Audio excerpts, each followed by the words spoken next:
Homme de Dieu, la gloire revient à Jésus-Christ que nous compte parmi les vivants et nous voulons nous entretenir un peu sur l'action de l'Église, la mission que l'Église reçoit de la part de Christ dans Matthieu 28, 19, faire de toutes les nations des disciples. Et donc, parler de la vie divine. Je pense que généralement, le terme utilisé, l'expression, c'est donner sa vie à Jésus. La vie divine, donner sa vie à Jésus. Homme de Dieu, qu'en pensez-vous?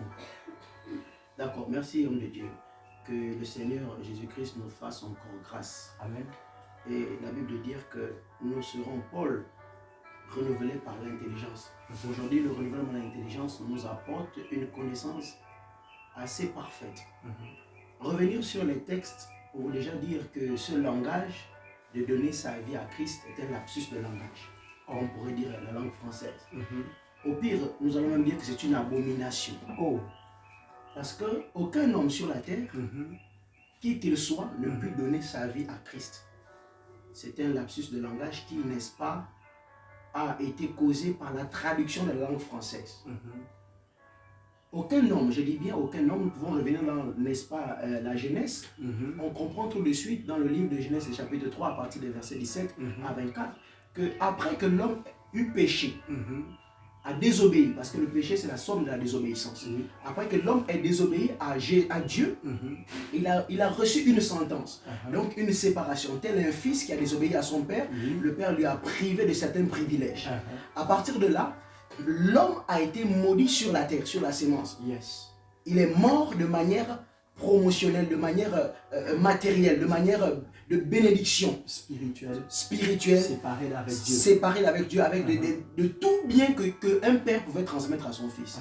De là a eu la séparation d'entre l'homme et Dieu à cause de sa désobéissance.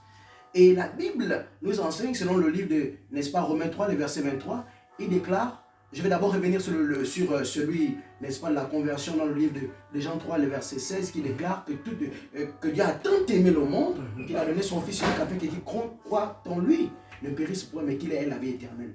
En réalité, après que l'homme ait désobéi à son père, Adam, notamment, ait désobéi à son père, il a fallu que Dieu, aimant son Fils, ayant de l'amour pour son Fils, trouve un palliatif pour, n'est-ce pas, se remettre avec son fils pour qu'il puisse obtenir son héritage. Parce que comme tout père, il a des biens qu'il aimait transmettre à son enfant. Et de là, maintenant, par son amour, il met maintenant un processus. Donc, on va dire une lettre d'excuse, une action d'excuse pour se réconcilier et obtenir, n'est-ce pas, ses biens de par son père. Ok, homme de Dieu, c'est vraiment intéressant. Et là, je vais lire un texte. Et c'est l'apôtre que Jésus aimait le plus. Je pense que ce texte, comme j'aime à le dire, les résultats font cesser les contestations.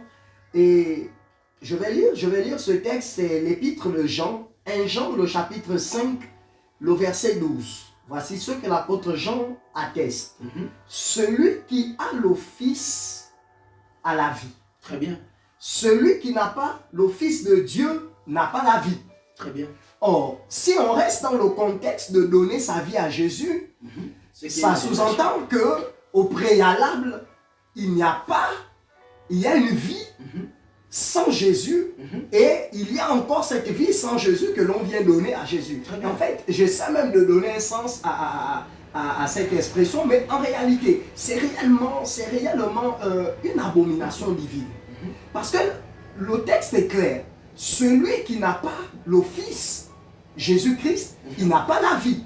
Et donc, je m'interroge, comment peut-on prétendre donner ce qu'on n'a pas?